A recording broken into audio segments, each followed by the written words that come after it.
Olá a todos, boa noite.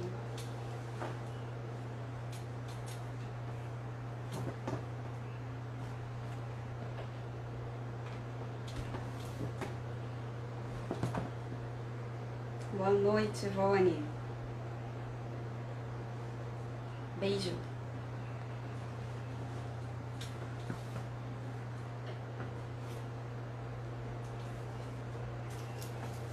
Ideia, boa noite. Que bom vocês aqui. Alice, Gelinha.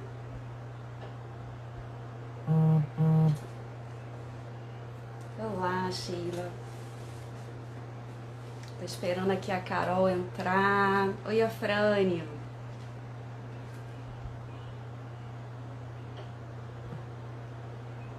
Boa noite. Esperando Caroline entrar. Carol entra.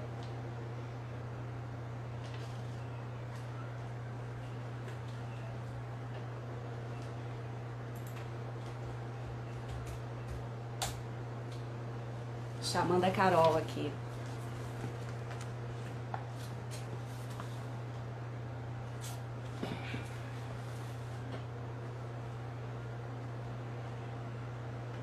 Oi, Carla. Vamos ver se a Carol entra. Vou esperar um pouquinho. Esse processo, às vezes, de conexão, de entrar, às vezes é um pouquinho demorado. E aí a gente vai aguardando um pouquinho. Caroline. Ah, a Carol entrou. Agora a Carol. Isso. Então, questão de tempo agora. Questão de minutos.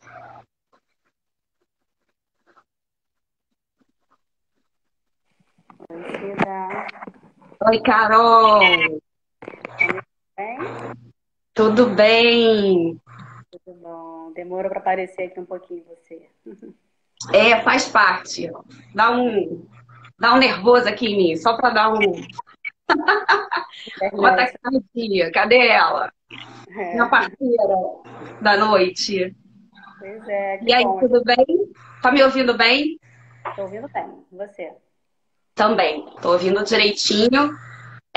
Daqui a pouco, de repente, se estiver incomodando muito a visualização, a gente tira. Aí vocês falam aí se está atrapalhando os comentários, aí a gente tira e coloca os comentários mais tarde para poder ver se tem alguma pergunta diferente daquelas que a gente selecionou. Tá? Você sinaliza aí que eu consigo fazer, que agora eu já aprendi. Eu não sabia, mas já me ensinaram como é que faz. A gente vai entendendo aí como é que funciona isso aqui. Né, Carol? Já tô aprendendo com você. Então tá, vou me apresentar, né? Acho que a maioria aqui, né, já conhece um pouco a gente. Então, eu sou Aparecida, sou ginecologista. E eu e Caroline, nós nos conhecemos no Instituto Fernandes Figueira, né? Onde a gente pôde aprender muito sobre HPV. É um tema que a gente trabalha já há algum tempo. Não vamos falar o tempo, né, Carol? Mas vai passando, né? E realmente é um tempo já grande aí na estrada do HPV, então a gente recebe diariamente os pacientes com doenças relacionadas ao HPV. É um tempo que a gente gosta bastante, que a gente estuda, né? Não só eu e Caroline, mas as outras colegas que também vieram de lá, né? A gente mantém esse grupo de estudo que é muito proveitoso. E a gente traz esse tema porque é um tema importante, é uma infecção super prevalente. As pacientes têm dificuldade de entender o que é HPV. O médico que não trabalha com HPV também tem dificuldade de entender, né, o que o HPV causa na saúde da mulher, ou não só da mulher, do homem também. Você vê que o urologista às vezes também tem um pouco de dificuldade. E a gente está aqui para bater papo sobre isso, né? Esclarecendo algumas dúvidas que a gente recebeu. Na medida do possível, a gente vai trabalhando, né, no decorrer aí desses 50 minutos. Me fala você, Carol. A gente conversou um pouco sobre isso, né? A importância da gente conversar. Porque a gente está vivendo esse momento aí tão complicado, né, dessa pandemia do Covid, mas a gente sabe que as outras doenças estão aí, não estão esperando isso passar. E o HPV causa inúmeras doenças super importantes no nosso país, né?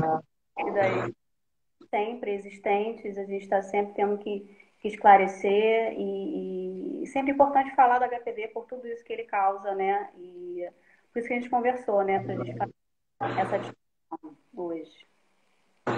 Isso. E o HPV, ele também sofre, né? Principalmente a vacina do HPV, ela sofre o impacto aí da fake news, né? Sim. São muitas é, controvérsias em relação à vacina, enfim. Então, é realmente muito importante. A gente tem que, a Organização Mundial de Saúde, ela coloca que 13 milhões de todos os cânceres do mundo inteiro, né? A gente tem 611 mil casos de câncer de colo uterino, principalmente nos países em desenvolvimento como o nosso. Então, é responsável, né, ainda por muitas mortes. É, as doenças pré-câncer relacionadas ao HPV, né, elas são muito frequentes ainda no nosso meio. E a grande importância, né, que a gente vai aí discutir durante esse tempo é que o HPV é condição para câncer de colo de útero, né? Então, a gente na área da saúde da mulher, a gente lida com isso, né? Principalmente você hoje em dia na frente, né, nos hospitais públicos, consegue ver com muita clareza essa dificuldade que a gente ainda tem. Então a gente selecionou umas perguntas, não foi, Carol? E foi dando encadeamento assim do assunto. E aí você vai me fazer as perguntas, a gente vai respondendo e vice-versa. Pode mandar brasa aí. Ah, que é muita coisa. É, Vamos verdade. começar falando, né, Cida, quem é o HPV? Então, o HPV, né, traduzindo para o português, é o papiloma vírus humano. Então, o HPV é a sigla em inglês. Ele é um vírus transmitido normalmente, né, frequentemente pela atividade sexual. A gente tem aí mais de 150 tipos de HPV. Dentro esses 150 tipos que podem causar outros tipos de verruga, outros tipos de doença, a gente tem, em média, 40 tipos que eles atuam, que eles gostam da região anogenital, né, tanto masculina como feminina. Dentro desses 40 tipos, a gente tem, em média, uns 14 tipos ditos mais perigosos, entre aspas, mas porque eles têm um potencial de alterar a célula a ponto de causar uma doença pré-câncer ou um câncer, né? Então, a gente divide aí, classifica os tipos de HPV entre HPV de baixo risco, quer dizer, que não causam doenças importantes, e os HPVs de alto risco. Então, eles fazem esse grupo aí viral que causam problemas tanto na saúde da mulher quanto do homem. Eles gostam muito, né, Camille, da área do genital em relação à pele e mucosa. Então, a gente vê alterações de pele em vulva, em pênis, em região perianal, então pode estar na mucosa, quando a gente fala, né, vagina, colo do útero, ânus. E aí eles gostam só dessa região? Não. Eles também infectam boca, faringe, né, e a traqueia. Então, tanto para homem quanto para mulher, é extremamente importante o esclarecimento do que é o HPV, do que representa o HPV. Então, o HPV é um vírus que gosta da região genital, ele tem predileção ali por aqueles tipos de tecido da região genital, mas que pode também estar em boca, né, em orofaringe e traqueia. Então, resumidamente, isso aí é o HPV. Vamos aproveitar e falar um pouquinho de como é a transmissão, né? Oi? Vamos aproveitar então e falar um pouquinho como é a transmissão. A principal transmissão, o que isso gera ainda. a transmissão, né? O HPV, ele é uma infecção de transmissão sexual. Então, ele é uma DST. A infecção pelo HPV é uma doença de transmissão sexual. Hoje em dia, a gente chama de infecção de transmissão sexual. Então, precisa necessariamente de um contato íntimo para essa transmissão. Essa contaminação, esse contágio, ele é dado só quando existe a penetração, seja vaginal ou anal? Não. Então, basta um contato íntimo, de pele a pele, ou até no sexo oral, para que essa transmissão possa acontecer, né? Basta estar infectado e vai poder acontecer. O que acontece, né? Na hora da relação sexual, a gente tem vários microtraumas, né? Ali pela fricção, pelo trauma. Então, é uma porta de entrada, não só para o HPV, mas para tantas outras doenças de transmissão sexual. A gente fala também de transmissão pelo sexo vaginal, pelo contato íntimo, pele a pele, mucosa a mucosa. Também pode acontecer a transmissão no parto, né? Principalmente no canal vaginal, na hora de um parto. Não necessariamente só na hora do parto, pode acontecer antes também. Se fala a questão do dedo, né, da transmissão, porque se fala muito da transmissão em relação ao contato, à manipulação da genitália. Por exemplo, adolescente, enfim, né, aquilo na mão, a mão naquilo. Então, transmite, não transmite? Já foi isolado, sim, o HPV em dedo, fizeram alguns estudos, mas isso ainda é um pouco controverso. Eu vi um estudo agora, né? Eu até te enviei um estudo atual que não comprovou. Então, assim, a gente tem essa desconfiança, mas não tem essa comprovação. Isso serve para objetos.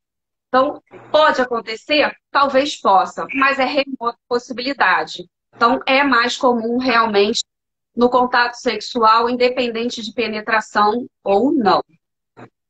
Só acrescentando isso que você falou, né, com relação a transmissão pode acontecer durante a gravidez, independente dela ter uma lesão importante ali no canal vaginal, né, e isso não impede um parto normal. Isso. Para evitar a transmissão, isso não é verdade. Pode acontecer independente da via de parto, né? Isso. Não é uma indicação de cesariana. Exatamente, a não ser que tenha uma lesão ali que obstrua o canal, né? O canal. Isso.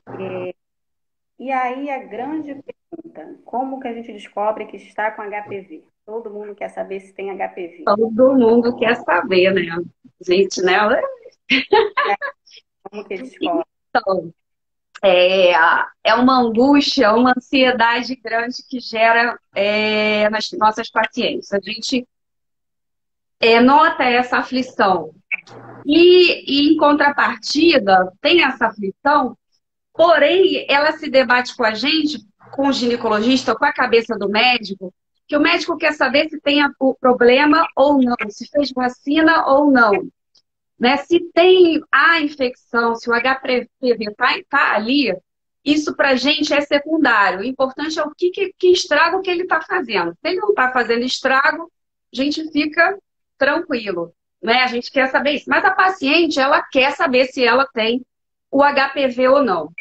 Então, a gente sabe que a grande maioria das pessoas, a maioria mesmo, vai entrar em contato para a gente ver como essa infecção é prevalente. Num grupo de 10 pessoas, 7 a 8 pessoas, 7 a 8 dessas 10 pessoas, em algum momento da vida, vai ter contato com o HPV. Então, assim, é prevalente. Agora, uma minoria, quer dizer, 10% vai desenvolver alguma coisa. Então, hoje a gente tem, bom, tudo bem, quer descobrir quais são as maneiras, né? Quer indicação de pesquisar como a gente pode fazer, né? Isso. Tem os testes, tem os testes moleculares, né, que identifica quando a pessoa não tem sintoma, porque a maioria é assintomático.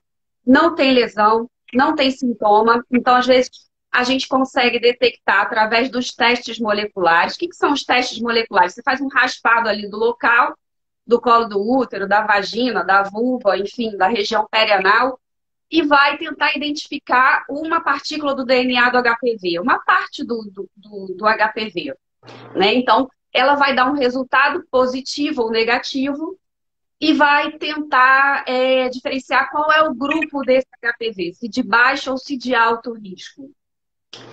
A gente tem a sorologia também, só que a sorologia ela não está disponível para o uso comercial dos médicos em geral.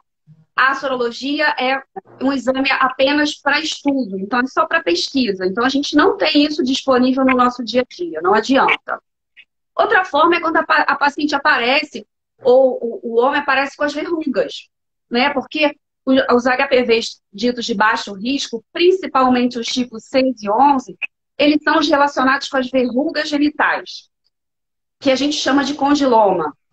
E que muita gente aí, na linguagem popular, fala de crista de galo, né? O aspecto, às vezes, quando a paciente não trata cedo, precocemente, aquela lesão vai crescendo e tem um aspecto de couve-flor. Então, quando o paciente chega com aquele tipo de lesão, a gente já sabe que é HPV. Então, isso não é difícil, né, para o médico, para o clínico, para o médico de família, para o urologista identificar. Então, é uma das possibilidades de saber que a pessoa está com infecção por HPV. E a outra é durante o preventivo. Porque o preventivo, né, Caroline, que a gente deixa, fala e fala e fala para ver se essa informação se propaga, que o preventivo, que é o Papa Nicolau, ele é rastreio de câncer de colo de útero. A gente não faz para identificar corrimento.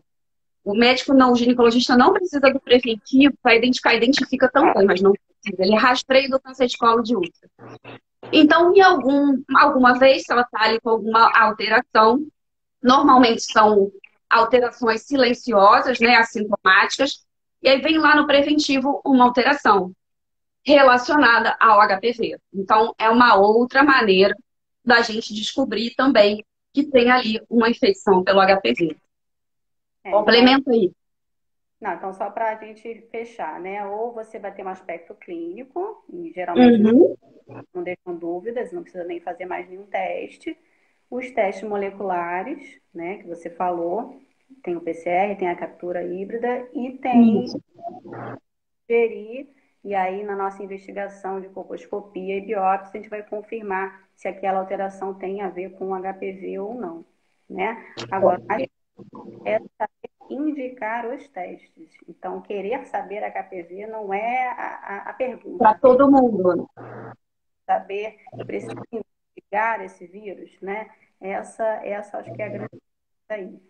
Né? Certo. E agora eu vou passar para você alguma pergunta. Eu estou aqui com o meu... Eu estou aqui com...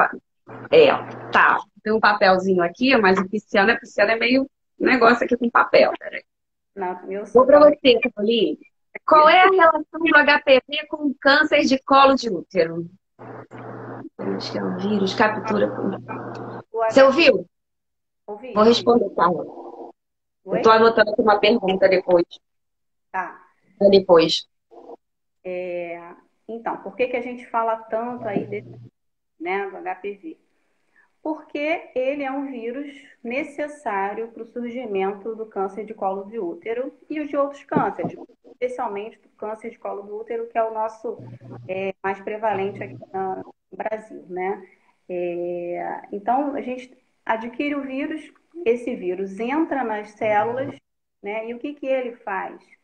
Ele se junta com o DNA das células ali do colo do útero, vou dar o exemplo do colo do útero, e aí ele modifica toda a produção genética dessas células.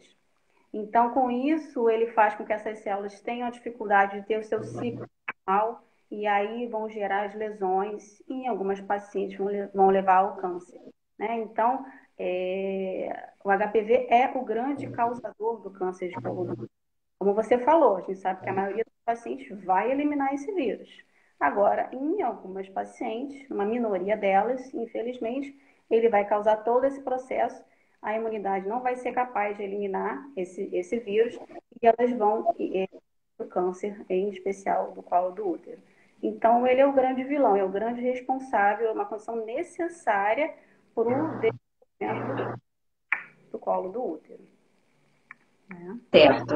E para os outros, e para alguns outros tipos de câncer, mas tendo o colo do útero mais relacionado ao HPV, né, Carol? Então a gente tem esse grupo aí que é tido oncogênico, que é capaz, né? E depois a gente vai falar, você vai falar de fator de risco, e aí junta, né, a questão do HPV e outras necessidades para que aconteça o câncer, né? Outras facilidades, né, para que aconteça o câncer de colo de útero. Carol, faz somente câncer de colo de útero? Pois é. Ele é o principal, né? Como você falou, dos vírus oncogênicos, dos vírus de alto risco, 16 e 18, vão causar aí 70% dos casos de câncer de colo de útero, mas não só colo do útero. Então, vagina é raro, mas pode acontecer. Câncer de vulva não é também a principal causa, mas também pode ter. Geralmente paciente com algum problema na imunidade. E pode causar câncer de cabeça e pescoço, né? Então, lesões aí de orofaringe também podem ser causadas. Câncer de região perineal, perianal, câncer anal, então, e câncer peniano.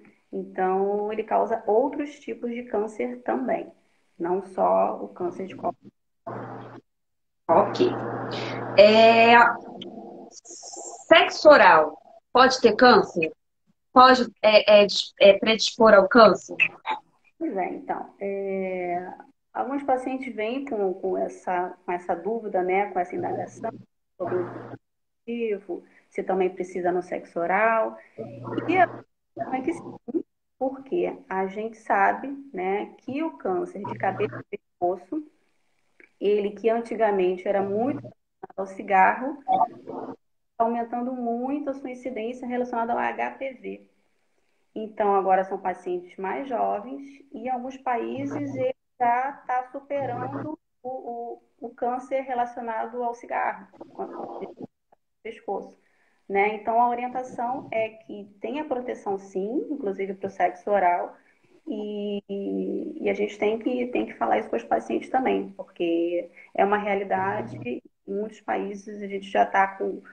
Os Estados Unidos tem mais agora problema de câncer de cabeça e pescoço, né? Pelo HPV do que pelo cigarro. Então, é uma grande realidade que a gente tem que falar também. Principalmente em homens, né, Carol? Principalmente em homens, sim. Ok. Vai lá, Carol. Então, há uma dúvida muito comum, né? Às vezes as pacientes perguntam, a gente só vai pegar HPV se tiver relação, e aí? Ah, não, mas eu não tive penetração, então tá tudo ok, não tem problema? O que a gente orienta? A gente fala. Então, tem, né? Porque isso que é uma das umas coisas que depois a gente vai falar em relação à vacina, porque muitas mães têm medo de dar a vacina, enfim, por uma série de motivos e até por desconhecimento de fatos, mas o adolescente que às vezes ainda não teve a penetração, né, não chegou às vias de fato, mas tem um contato íntimo. Então, basta o contato íntimo, quer dizer, basta uma verruga, basta uma secreção contaminada, e é suficiente para gerar ali uma infecção pelo HPV. Então, basta isso para ter uma infecção por HPV, que aí vai gerar problemas ou não. Então, não é só a penetração, né? Ou vaginal ou sexo anal. Então, basta o contato íntimo, pele a pele, mucosa a mucosa, para que essa transmissão possa acontecer. E aí, lembrando as relações homoafetivas, né? Que às vezes as Sim. mulheres têm risco por conta disso, e isso não é entre secreções, né? Exatamente. A gente vê, como você lembrou, né, nas relações homoafetivas, a mulher acaba, o casal, né, as duas pessoas tendo o problema, né, no mesmo tempo, e aí às vezes, né, ou doença do colo no mesmo tempo, e você, ou uma desenvolve primeiro e logo depois vem a outra, então extremamente importante essa orientação, que a gente não fuja dessa orientação no consultório. E com relação ao preventivo, Cida, faz todo ano? Qual a sua orientação? Isso aí é uma boa pergunta, porque também gera muita confusão, né? O preventivo, como eu falei anteriormente, é um exame para rastreio de câncer de colo de útero. Então, que o preventivo, quando a gente fala, é o Papa Nicolau, né? Aquele material que a gente coloca o espéculo, o bico de pato, e vai colher o material. Então, as mulheres, a gente via que alguns anos atrás, às vezes, mulheres iam de 6 em 6 meses, né? Ou às vezes aparecia com alguma secreção, ia lá colher um preventivo. Então, não é assim. Isso está cada vez mais claro para a gente na nossa rotina. A outra coisa, Caroline, é que também se fazia preventivo em virgem, né, em pessoas, em mulheres que não tinham iniciado a sua atividade sexual, contato íntimo, né? E hoje em dia a gente não faz, né? Às vezes vai levar a filha ao ginecologista e ele não colheu o preventivo, né? Antigamente se colhia com cotonete, isso não tem valor, isso não agrega nada. Então, realmente não é para colher. Por quê?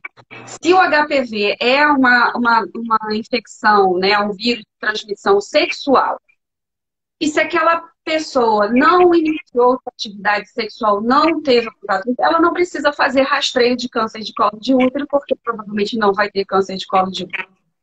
Então, isso aí a gente já elimina. A gente segue as normas, né, as diretrizes de rastreio do câncer de colo do INCA, Ministério da Saúde.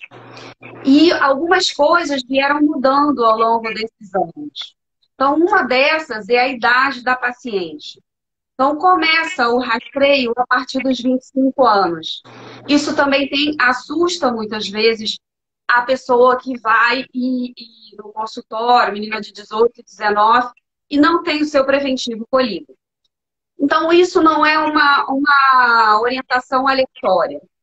Foi baseado em estudos, né? Estudos sérios, nacionais, internacionais.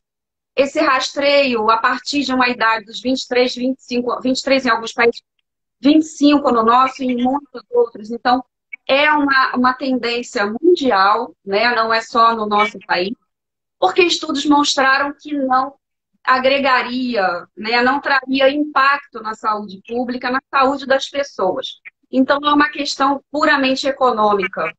É uma questão mesmo de dados, de evidência. Então, se faz a partir dos 25 anos, mesmo que tenha relação sexual antes.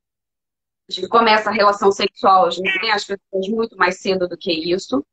Então, se faz a cada ano, nos primeiros anos. Então, fez o primeiro, deu tudo ok, eu dei aquele inflamatório, ok, negativo para neoplasia, negativo para doença pré-câncer. Refaz em outro no segundo ano, né, um ano depois. Deu negativo, o ginecologista, ele tá respaldado, né, tá orientado que aquela paciente pode recolher o próximo preventivo em 3 anos. Então, seria a cada 3 anos. Logicamente que diretriz não é lei. Toda regra tem a sua exceção. Meu ginecologista faz diferente, eu colho diferente. Então, o ginecologista vai identificar se existe uma necessidade de trabalhar diferente dessa maneira. Mas é nesse contexto que a gente trabalha hoje em dia, né? Então, a partir dos 25 anos, um preventivo, depois outro no segundo ano. Estando ok, ela pode colher a cada 3 anos. Normalmente até os 64, e depois dos 64, se ela não teve nunca nenhuma doença relacionada ao HPV, fica a critério também do ginecologista e ele vai ver cada caso, o seu caso, né? Mas podendo parar em algumas mulheres aos 64 anos. O importante disso é essa orientação E como eu te falei, né, foi embasado, é uma orientação confiável, né? A gente viu os estudos, vê que isso traz uma segurança, evita tratamentos desnecessários, porque essa população abaixo de 25 anos, elas são pessoas, são mulheres que se contaminam, né? Os jovens se contaminam com muita facilidade. A gente sabe que a maior prevalência, uma facilidade de contaminação é no início da atividade sexual. Então, o jovem tem muita infecção, só que o jovem se liberta dessa infecção com muita facilidade. Então, o impacto disso, né, colher antes, realmente não é pequeno, o impacto é pequeno, não tem necessidade. Acrescente, Carol. Essa questão da idade do preventivo é polêmica, né? Porque as pacientes vão ao consultório, 20 anos, 21 anos, e querem fazer o preventivo, né? E essa questão de ser com 25 anos, como você falou, não é aleatória, né? Os grandes estudos mostram que se você fizer antes dos 25 anos, você não vai agregar, ali você não vai aumentar a chance de identificar algum tipo de câncer de colo do útero. Por quê? Não é que ele não possa acontecer com anos, é raro. Mas quando ele acontece, ele tem uma agressividade diferente do habitual, que fazer o preventivo não faz diferença para o diagnóstico, tá? Então, e aí quando a gente começa a fazer preventivo antes dos 25 anos, como você falou, a infecção pelo HPV é muito comum nessa idade.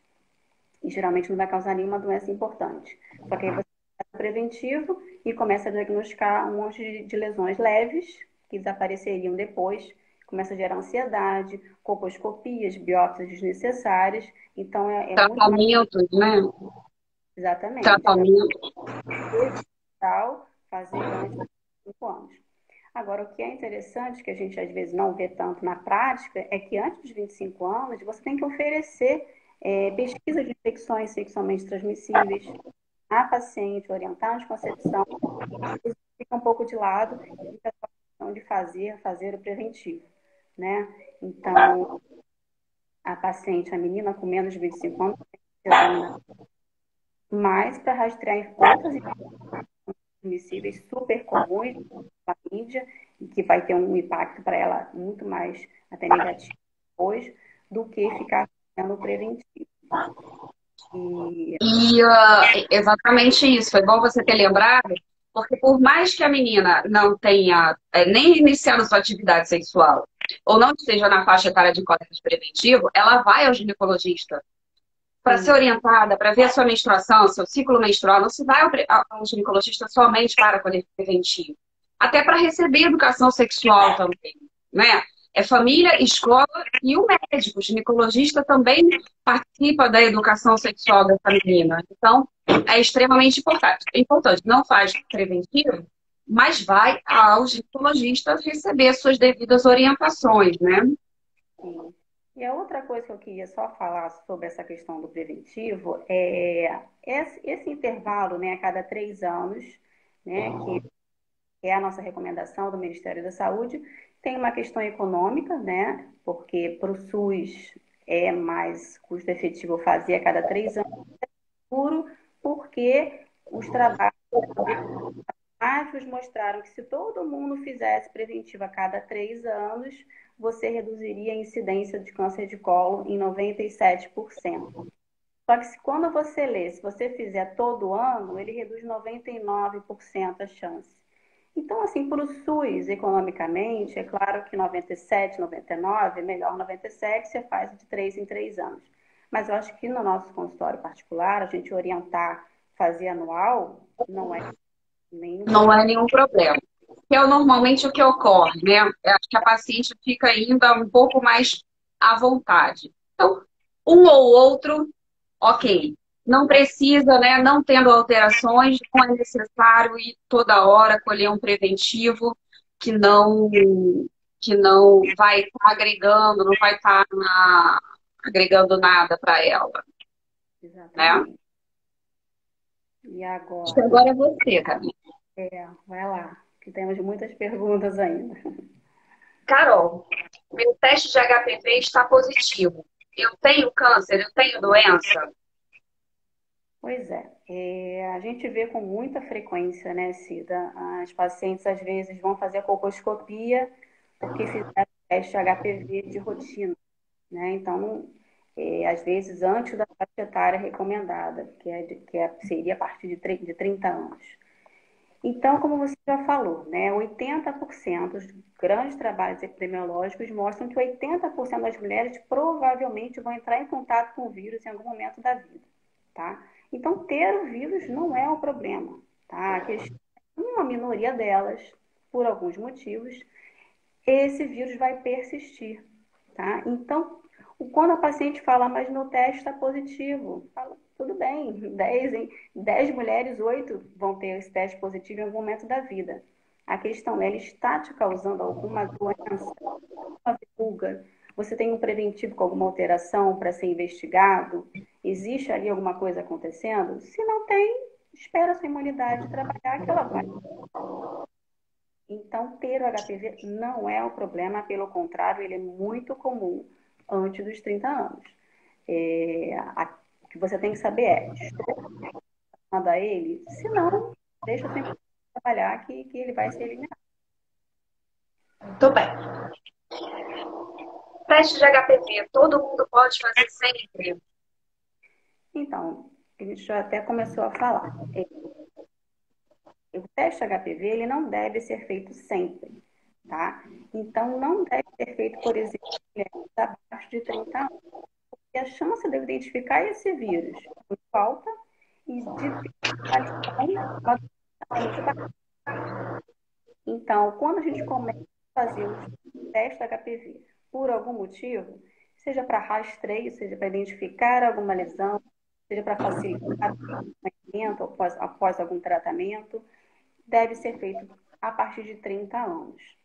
Então, por exemplo, nos Estados Unidos, onde eles fazem, na verdade, rastreio geralmente baseado no teste HPV, começa com 30 anos.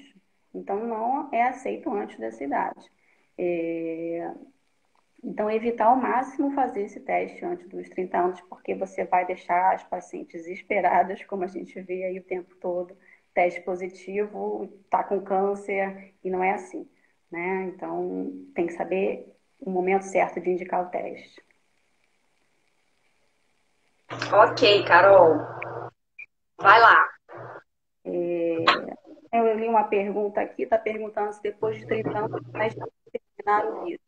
Fica mais difícil, sim, tá? A gente sabe que a imunidade dos jovens é melhor, né? Então, depois de 30 anos, se esse vírus continuar, é mais difícil assim, tá? E aí, é uma pergunta que também é muito comum, né? A paciente chega falando que o parceiro teve HPV anos atrás, e aí ela quer saber se ela está no momento, né? Se o parceiro já teve no passado. É isso aí, a gente vê diariamente, né, essa problemática que gera em torno do HPV, o parceiro teve, o parceiro tem história, o parceiro ou a parceira, quando a gente diz parceiro, independente do gênero. E teve, eu vou ter, então assim, pode ser que sim, pode ser que não. Pode ser até que a própria pessoa tenha e não sabe, né? Nunca tomou conhecimento daquilo. Então, o HPV, o parceiro pode ter, e a outra pode desenvolver em algum momento da vida alguma doença em função daquele HPV que veio do parceiro, ou não. Se isso vai acontecer, a gente não sabe, a gente não tem essa resposta. Depende de uma série de interações entre o tipo viral e o hospedeiro, que é o homem, né? Uma série de fatores associados a isso. Então, a gente não sabe.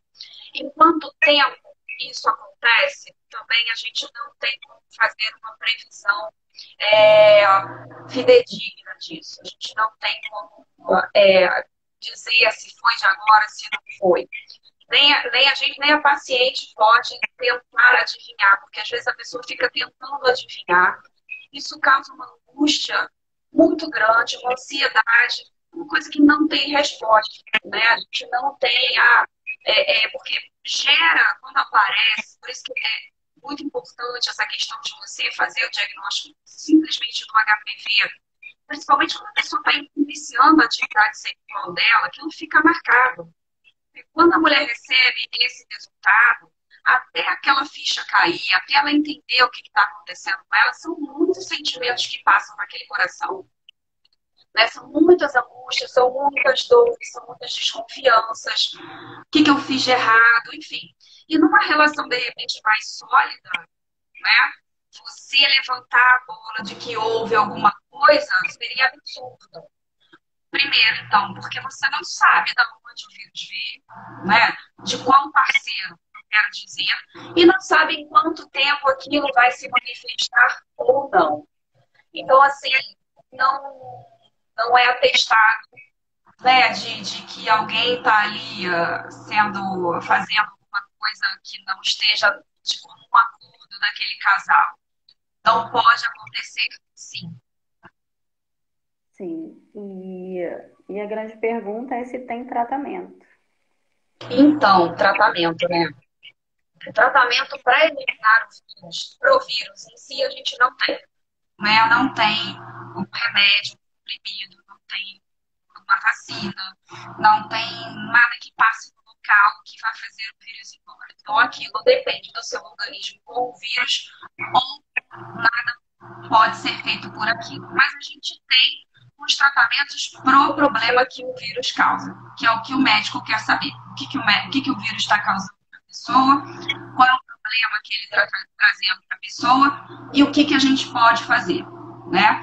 Então, para as lesões verrucosas, né, para as verrugas, a gente tem o tratamento local, né, com creme do Emílio, por exemplo, que a paciente pode usar em casa. Agora, esse creme precisa muito da orientação médica, porque um uso inadequado traz efeito colateral, né? Essa resolução dessas verrugas, ela pode ser feita no próprio consultório do médico, a aplicação de ácidos.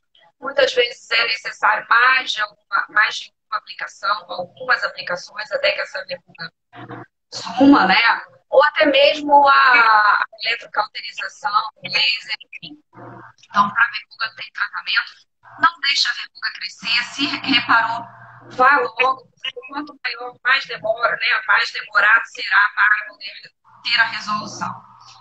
E as doenças pré-câncer, né, que é o grande alvo para que o câncer não aconteça, também temos os tratamentos, que são tratamentos cirúrgicos, né, com a excisão daquela área da lesão e no entorno da lesão. Então, dependendo do tamanho, do grau, enfim, pode ser feito às vezes no consultório, mas a maioria às vezes é feita em centro cirúrgico mesmo, com uma recuperação boa, né, tendo as suas indicações. Então, também nós temos a recomendação do Ministério da Saúde para o que fazer em cada situação de alteração do preventivo. Então, a gente tem sim o tratamento. Ah, só do colo do útero, só da vulva, não. Isso serve para pênis, isso serve para a região perianal, isso serve para a região pubiana, enfim, né? Então, tem o que ser feito.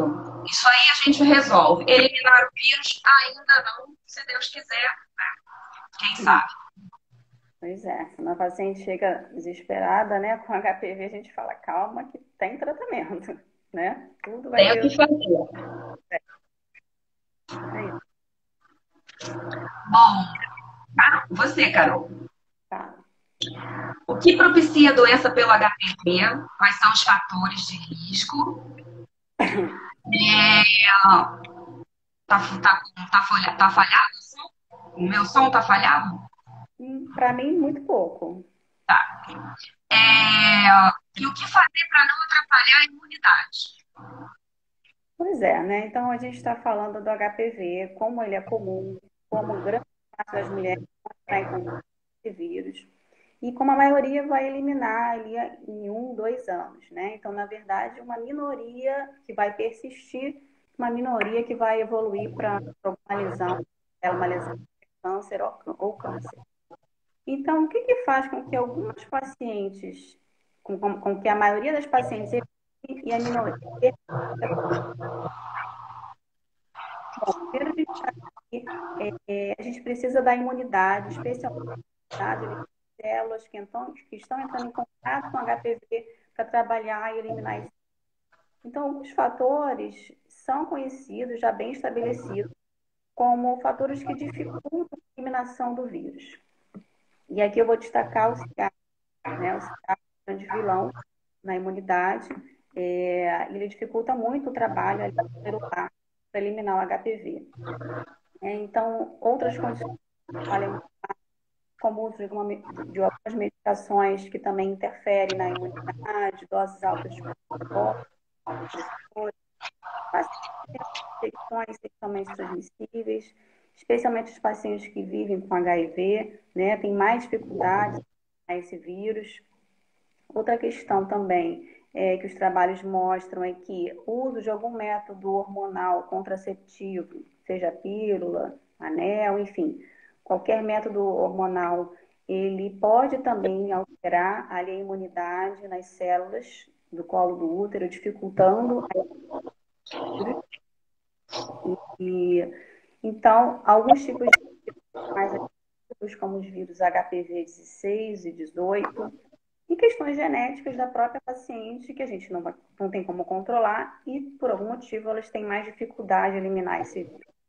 Então, não basta ter o vírus, né? Ele tem que persistir e existem alguns fatores, alguns a gente pode trabalhar, pode orientar, parar o cigarro, enfim, alguns fatores que fazem com que ele persista. Então, havendo a persistência e havendo aí a integração desse vírus ao nosso DNA, e aí sim ele vai poder transformar ali pré-malignas e malignas. Né? Isso aí. Olha só, a gente tem 10 minutos. Vamos dar uma acelerada nesse último para a gente tentar entrar na vacina, né? Que não pode perder a vacina. Como é que evita o HPV? Doença e contágio. Então, primeira coisa, evitar preservativo. Então, o que a gente tem de método de barreira eficaz é o preservativo, né? E aí é interessante lembrar do preservativo feminino, que ele foca um pouco mais avulso e tem uma proteção um pouquinho melhor para as lesões do HPV, que sabe que aquela área externa também pode transmitir, tá? E outra questão é a vacina, né? A paciente que não teve contato ainda, se ela tomar a vacina, ela vai ter uma grande prevenção dos tipos de HPV contidos na vacina. A vacina quadrivalente é o 6, 11, 16 e 18. Né? A gente sabe que tem outros tipos de virais. Uma paciente vacinada pode ter lesões por outros tipos de virais, mas ela vai ter uma grande proteção contra esses tipos que estão contidos na vacina. Isso aí. Certo? Agora, fala aí. Falei da camisinha, né? Falei do preservativo, mas o HPV pode ser transmitido mesmo quem usa camisinha, Cida? Então, o que você orienta? Então, justamente, né? A camisinha é a condição básica para uma relação sexual protegida, né? Não pode abrir mão da camisinha, do preservativo, seja masculino ou feminino. Mas como outras áreas que não a protegida pela camisinha, né, no caso do pênis, outras áreas ali podem conter lesões carregadas de vírus de HPV, então sim, a pessoa pode ser contaminada mesmo durante a relação sexual que use o preservativo.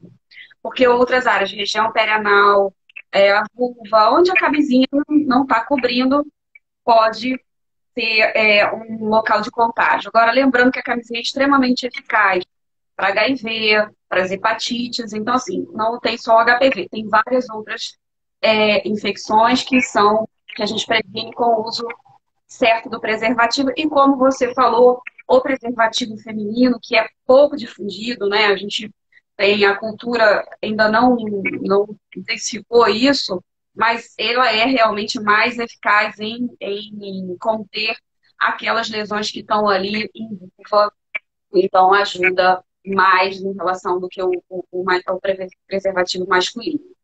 Isso. Agora a gente entra nas vacinas, né? Vamos entrar nas vacinas, porque a vacina é extremamente importante, né? E sofre aí com fake news, coitado. Vamos lá, Carol, vamos tentar defender a vacina aí nos 10 minutos que a gente tem. Então, Carol, qual a idade para vacinar? Pois é, a gente falar da idade é muito importante porque a gente ainda vê ainda muita paciente achando que só pode tomar vacina quem nunca teve relação sexual, né? Então a gente sabe que tem duas vacinas, a bivalente com dois tipos virais, 16 e 18, e a quadrivalente com quatro virais, 6, 11, 16 e 18. Pela Anvisa, né, o nosso órgão regulador, a vacina quadrivalente, ela está liberada para mulheres até 45 anos, de 9 a 45 anos. Para os homens, de 9 a 26 anos. Gratuita no SUS, para as meninas e meninos até 14 anos. E ainda assim, a gente não consegue cobrir a maior parte dessa população. Então, pode usar em quem já teve relação sexual, pode usar até 45 anos. Então, a gente vai atender uma paciente que está com alguma lesão, alguma questão, pode nesse momento orientar a vacina. A gente não vai resolver com a vacina a lesão atual, mas a gente consegue conferir uma proteção melhor para ela para o futuro, né? Então, a idade da vacina tem que ser mais divulgada, né, Cida? Porque as pacientes ainda têm essa ideia de que é só para menina que não tem. Já passou da idade, já era, exatamente. Isso. É isso mesmo. E Fala aí, aí, Carol.